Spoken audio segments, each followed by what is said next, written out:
अस्सलाम वालेकुम स्टूडेंट्स। पहले तो आप सबको रमज़ान की मुबारकबाद। अल्लाह ताला हमें इस मुबारक महीने में इसके समरात से मुस्तफ़ीद होने की तौफ़ीक अता फ़रमाए। अच्छा जी, आज हमने देखना है क्वालिटी एश्योरेंस क्या होती है।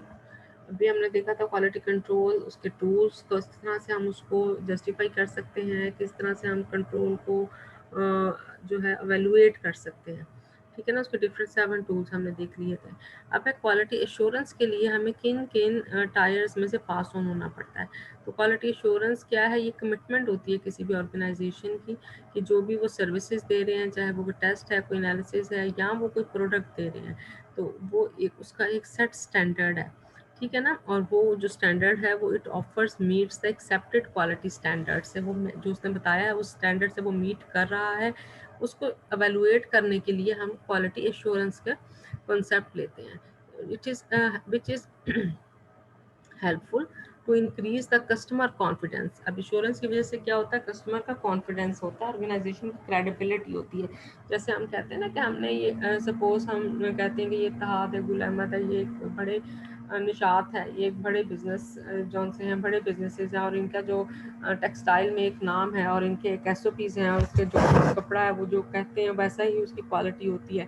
तो वो उसकी क्या है? क्रेडिबिलिटी है, उस ऑर्गेनाइजेशन की क्रेडिबिलिटी है, और इसकी वजह से क्रेडिबिलिटी की वजह से कस्टमर का कॉन्फिडेंस होता है। कोई भी आप नया बिजनेस शुरू करते हैं तो उसमें भी यही होता है, जो आपके स्मॉल एंड मीडियम एंटरप्राइजेस हैं, कि हमने सबसे पहले ये श्योर करना होता है कि जो बात हम कह रहे हैं आया वही हम कर रहे हैं या नहीं कर रहे हैं। हम अगर एक दफ़ा किसी जगह से चीज़ लेते हैं तो हम दोबारा भी, अगर बेशक हमें कुछ थोड़ी महंगी भी दे देगा, लेकिन हम दोबारा उसके पास ही जाएंगे। क्यों जाएंगे? क्योंकि हमें पता है कि हमें वो महंगी ज़रूर मिलेगी, लेकिन वो बात सच बताएगा।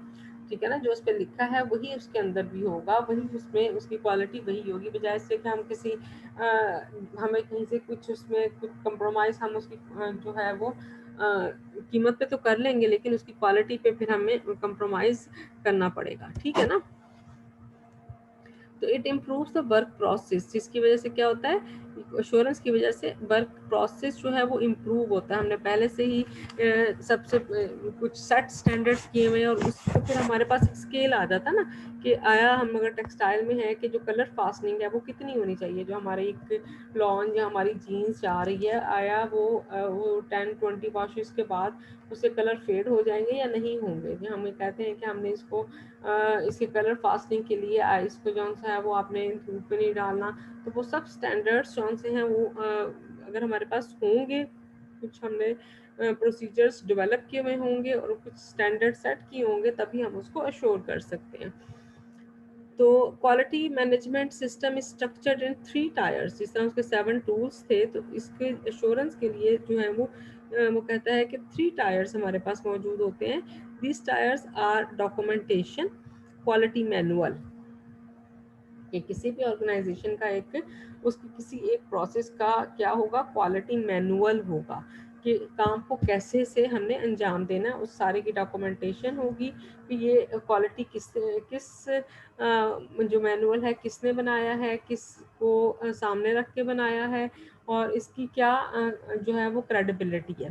फिर होते हैं स्टैंडर्ड ऑपरेटिंग प्रोसीजर्स। वो जो मैनुअल बनाया है उसमें जो स्टैंडर्ड सेट किए हैं वो नेशनल लेवल को मीट कर रहे हैं या वो इंटरनेशनल लेवल को मीट कर रहे हैं। तो फिर इंटरनल एंड एक्सटर्नल ऑडिट होता है कि ड्यूरिंग द प्रोसेस भी चेक हो रहा होता है, और जब कंप्लीट प्रोसेस हो जाता है तो फिर हम उसका एक्सटर्नल ऑडिट भी कराते हैं। और फिर क्वालिटी असेसमेंट स्कीम। ठीक है, तो ये हमारे पास 3 बेसिकली हैं, डॉक्यूमेंटेशन और स्टैंडर्ड ऑपरेटिंग प्रोसीजर्स, ये सेम ही उसमें आ जाते हैं। फिर आपके पास आता है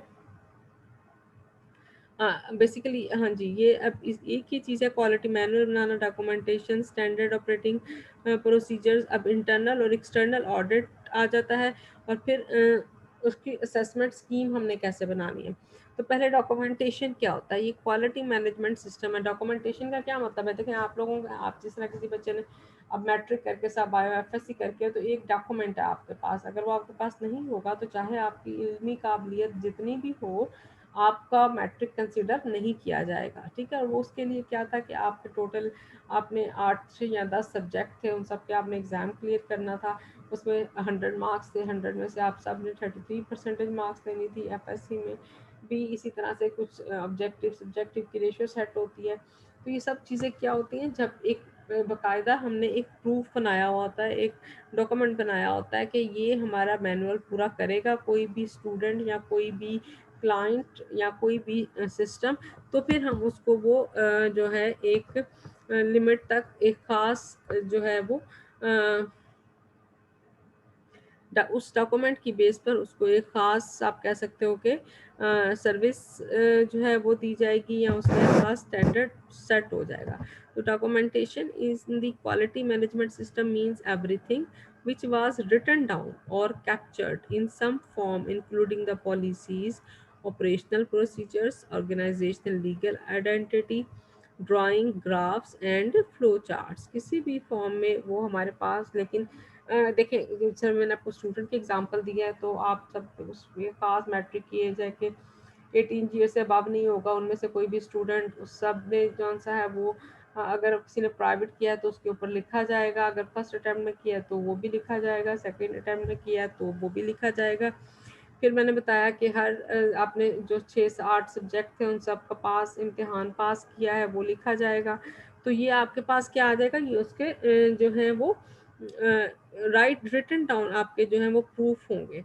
और अगर आपने वो ड्रॉ किया हुआ है, आपका कोई सिस्टम है मैनेजमेंट का सिस्टम है, तो वो उसके अंदर टेक्सटाइल का ही अगर हम ले लेते हैं तो जो आपकी फास्टनेस है, आपने कहा कि इसकी फास्टनेस जो सी हमारे टेक्सटाइल की हमारे जो फैब्रिक है वो मैक्सिमम है, तो वो मैक्सिमम किस आपने उसकी चेकिंग का प्रोसेस किया है। देखिए एक फास्टनेस के चेकिंग का प्रोसेस ये है कि हम अगर हमारा एक वेल इक्विप्ड नहीं है आपकी इंडस्ट्री, आपकी जो मिल है या जो भी आपकी ऑर्गेनाइजेशन है, तो आप फास्टनिंग को जस्ट रबिंग के थ्रू कंसिडर करोगे ना, कि हमने 1 टाइम रब किया, हमने 20 टाइम रब किया, हमने 3 मिनट के लिए रब किया, हमने 30 मिनट के लिए रब किया, और उसके बाद हमने उसकी फास्टनेस आप उसकी पिक्चर खींच कर अब दोनों का डिफरेंस बता दोगे। एक तो तरीका ये है। दूसरा क्या है कि आप इंस्ट्रूमेंटल बिहेवियर जो है ना, इंस्ट्रूमेंटल एवेल्युएशन करोगे कि लाइट फास्टनेस के लिए एक मशीन आती है, आप देखोगे कि उसके ऊपर उसने यूवी लाइट भी फॉलो ऑन की, जिसकी वजह से आपने 10 मिनट्स की और उसके बाद फिर उसका एक स्केल जो है वो सेट स्केल आ जाता है। तो ये सारी चीज़ें क्या होती हैं, ये उसको ग्राफ में उसे हम बता सकते हैं, ड्रॉ कर सकते हैं। दिस में भी in the various media, hard copy में भी हो सकता है, इलेक्ट्रॉनिक में भी हो सकता है, डिजिटल, एनालॉग, फोटोग्राफिक और रिटन फॉर्म, हर फॉर्म में। और ये यानी कि सॉफ्ट एंड हार्ड दोनों में ऑर्गेनाइजेशन, किसी भी ऑर्गेनाइजेशन के या किसी भी जो आपकी सर्विसेज हैं उसकी जो SOPs हैं वो बने हुए होते हैं, डॉक्यूमेंटेड होते हैं। और अगर ये डॉक्यूमेंटेड नहीं होंगे तो इसका मतलब है कि ऑर्गेनाइजेशन जो सी है वो वेल ऑर्गेनाइज्ड नहीं है। फिर आता है quality manual. Quality manual outlines the structure of the documentation used in the quality management system. Quality manual क्या कर रही होती है कि किसी भी क्वालिटी मैनेजमेंट सिस्टम में जो डॉक्यूमेंटेशन का स्ट्रक्चर है उसने उसको बताना है। देखिए कुछ जिस तरह हमारे पास क्या है, आजकल ऑफिस जो है वो पेपरलेस इन्वायरमेंट देने की कोशिश कर रहे हैं। पेपरलेस इन्वायरमेंट देने में क्या होगा कि आपके पास जिस तरह भी हम एक हार्ड कॉपी लेके जाते हैं, एप्लीकेशन आप जमा कराते हैं, डिपार्टमेंट के स्टाफ ऑफिस में जमा कराते हैं, वहाँ से चेयरमैन उसे परसू करता है, चेयरमैन से डीन पे जाती है, डीन से वो आगे आपके कंट्रोलर ऑफिस में जाती है, कंट्रोलर ऑफिस आगे वाइस चांसलर से अप्रूवल लेता है, वाइस चांसलर अप्रूवल देता है, तो फिर उसी रूट से वो एप्लीकेशन एक वापस आ रही होती है। तो अब इस सारे प्रोसेस में सम टाइम एप्लीकेशन गुम जाती है, अगर आप उसको परसू नहीं करते तो वो कई कागजों में खो जाएगी। लेकिन अगर यही एक मैनुअल है जिसमें कि आपको एक पता है कि हर किसी ने जिसके पास डाक जाती है, जिसके पास एक लेटर जाना है, या इसको अगर हम 1 मिनट ऑपरेशन बना दें कि हाँ जी थ्रू प्रॉपर चैनल इतना लंबा सिस्टम जाने की बजाय या एक ही दिन में या उसके सेट कर देंगे किसी भी ऑफिस में जो है वो उसके एप्लीकेशन जो सी है वो 1-2 डेज से ज़्यादा वो पड़ी नहीं रहेगी, अगले दिन वो हर सूरत परसू की जाएगी। अगर वहाँ पर डीन चेयरमैन नहीं है तो एक्टिंग डीन चेयरमैन नॉमिनेट किया जाएगा ताकि किसी का काम रुकेगा नहीं, ठीक है ना। और उसको एक इलेक्ट्रॉनिक नंबर दिया जाए, उसका सॉफ्ट में हार्ड दोनों फॉर्म में उसका नंबर मौजूद हो, तो फिर हम उसको परसू करते हैं, ठीक है। क्वालिटी मैनुअल जौन सा है ये इसने स्ट्रक्चर बनाना है कि जो डॉक्यूमेंटेशन है वो उसका स्ट्रक्चर कैसा है। Quality manual make reference to supporting procedure including technical procedure and is maintained up to date, ठीक है ना, उसने अप टू डेट इसको रखना है। Quality manual and the associated documents form a general quality plan, इसकी वजह से क्वालिटी प्लान बनता है. If necessary, specific quality plans are prepared on per customer basis. These quality plans modify the general requirements stated in the manual and associated document. आजकल जैसे हर चीज़ कस्टमराइज हो रही है, तो मतलब ये कि हम एक जनरल रूल बनाने के बजाय हम कहते हैं कि हर पर्सन टू पर्सन वो सिचुएशन जो सी है वो वेरी कर सकती है. तो इसी तरह से वो कहता है कि जनरल रिक्वायरमेंट्स कौन सी हैं वो मैनुअल में बताई जाती हैं, उसके साथ उसके एसोसिएटेड डॉक्यूमेंट्स लगते हैं, उसको हम क्वालिटी प्लान्स को मॉडिफाई कर सकते हैं. All of the above documents are controlled document. The following records and directive documents are referenced in the quality manual maintains. इनकी ऑर्गेनाइजेशनल चार्ट होता है, उसकी कॉपीज होती है उसकी पॉलिसी की, उसमें कंसर्न पर्सन को वो पहुंचानी भी जरूरी है. Identification of resources and management review. Statistical technique की बेस पर हम देखते हैं कि हमारे पास किसी इंडस्ट्री में कितना जो है हमारे पास इनपुट है, उसमें से हम कितनी आउटपुट निकाल सकते हैं. द स्टैटिस्टिकल टेक्निक्स लगाते हैं test report, organisation scope, equipment inventory and record calibration, reference standard inventory verification records. तो ये सारे क्या हैं आपके पास, all these are the quality manual में हमने इनमें से किस किस प्रोसेस को फॉलो किया हुआ है. ठीक है ना. डिफरेंट जिस तरह उसके वहाँ पे डिफरेंट टूल्स थे, यहाँ पे डिफरेंट स्टेप्स हैं कि आया हमारे पास ऑर्गेनाइजेशन का कोई चार्ट है, उसमें से जो क्वालिटी पॉलिसी बनी हुई है, डॉक्यूमेंटेशन हुई हुई है कि नहीं हुई, इसके अपने स्टैचूज हैं या नहीं है, उन सारे के ऊपर हमने जो भी हमारे रिसोर्सेज हैं और जो भी हमने मैनेजमेंट करनी है उसका स्टैटिस्टिकल उसका टेक्निक का उसका रिव्यू हुआ है. अगर स्टैटिस्टिकल एनालिसिस हुआ है तो कितने परसेंट इनपुट पे कितने परसेंट आउटपुट हम अचीव कर सकते हैं. फिर उसमें जो हमारे एनालिसिस किए गए हैं वो कितने उसकी कितनी रिपोर्ट्स उसकी जो है वो दी गई हैं. ऑर्गेनाइजेशन का बेसिकली स्कोप क्या था, इक्विपमेंट की इन्वेंट्री हुई है, उसका रिकॉर्ड मौजूद है, उसको कैलिब्रेट किया जाता है. कैलिब्रेशन जो है वो रेफरेंस स्टैंडर्ड से की जाती है या उससे ऐसा ही सैंपल आया और एनालिसिस कर दिया गया, ना देखा कि उसमें आया इंस्ट्रूमेंट कैलिब्रेट है या नहीं है, उसके ऊपर स्टैंडर्ड को रन किए बगैर आप एनालिसिस कर रहे हो. तो क्वालिटी कंट्रोल प्लान फॉलो किया जा रहा है, उसमें एक्शन रिकॉर्ड है, प्रिवेंशन रिकॉर्ड है, कस्टमर कंप्लेंट का रिकॉर्ड मौजूद है या नहीं है. जब ये सब चीज़ें मौजूद होंगी तो फिर हम उसके बाद नेक्स्ट पे जाते हैं ऑडिट के ऊपर. ठीक है ना.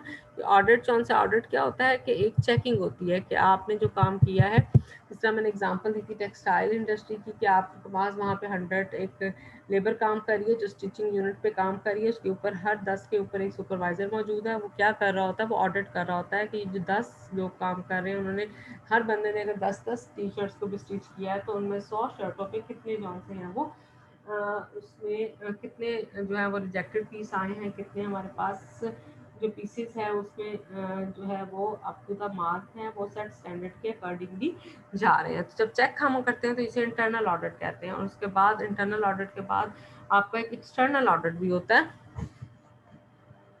और ये वो उसमें क्या होता है कि प्रोक्योरमेंट क्या होती है, training record, master list of documentation. Master list का मतलब है ओरिजिनल साइन वाली जो है वो जिस तरह आप लोग एडमिशन के लिए आते हो ना तो आपको कहा जाता है कि अच्छा आपकी कॉपी है, ओरिजिनल कहाँ है, ओरिजिनल की चेकिंग की जाती है. तो ऑल दीज आर क्या है हमारे पास, ये हमारे चेक रूल्स हैं कि हमने किस तरह से सिस्टम को लेके चलना है कि उसके अंदर कोई फ्लॉ मिनिमाइज कर सकें हम.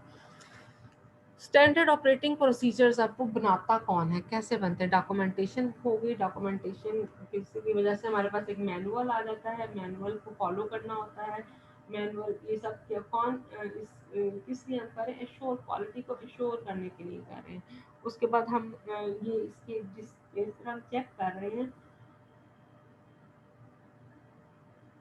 वो किन एसओपी स्टैंडर्ड ऑपरेटिंग प्रोसीजर को फॉलो करके कर रहे हैं. तो एसओपीज कौन से हैं, एक बेसिकली गाइडलाइंस है in the form of steps used by an organisation to help workers carry out routine operations.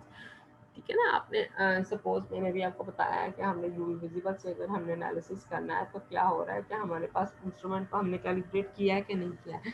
जो सॉल्वेंट है वो जो आपने सर ब्लैंक का सेट किया है एक्सपेरिमेंट, ब्लैंक में आपने सॉल्वेंट यूज़ किया या डिस्टिल वाटर यूज़ किया, तो वो एक प्रोसीजर हो जाता है कि एक स्पेसिफिक प्रोसीजर है जिसको फॉलो करके आपने result देना है.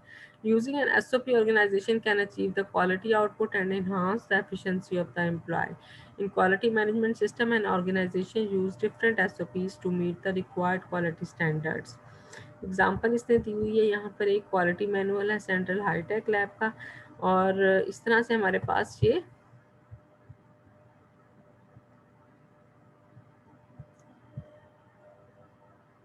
क्वालिटी मैनुअल जो है वो किस तरह से बनना है हाईटेक लैब का, जिस तरह आपकी यूनिवर्सिटी की हाईटेक लैब है। तो इसमें सबसे पहले क्वालिटी मैनुअल के लिए क्या होता है कि इस अदारे का, इस ऑफिस का, इस ऑर्गेनाइजेशन का मकसद क्या, पर्पस होता है। फिर उसके बाद स्कोप होता है, जैसे आपका देखें आप प्रॉस्पेक्टस लेते हैं ना, उसमें भी उसका एक मोटो लिखा हुआ होता है, उसका स्कोप होता है। तो ये क्या है, वो हाईटेक लैब में सब ये एप्लीकेबल होगा। और फिर staff working in laboratory are responsible for using and managing these documents. Purpose क्या है, स्कोप क्या है, प्रोसीजर क्या है। हमने न्यू डॉक्यूमेंट कोई, हमने नया प्रोटोकॉल बनाना है, हमने एप्लीकेशन कैसे पैसे रिसीव करने हैं, कैसे रिजल्ट्स देने हैं लोगों को हाईटेक लैब में, ये सब क्या होगा उसके क्वालिटी मैनुअल में आ जाएगा।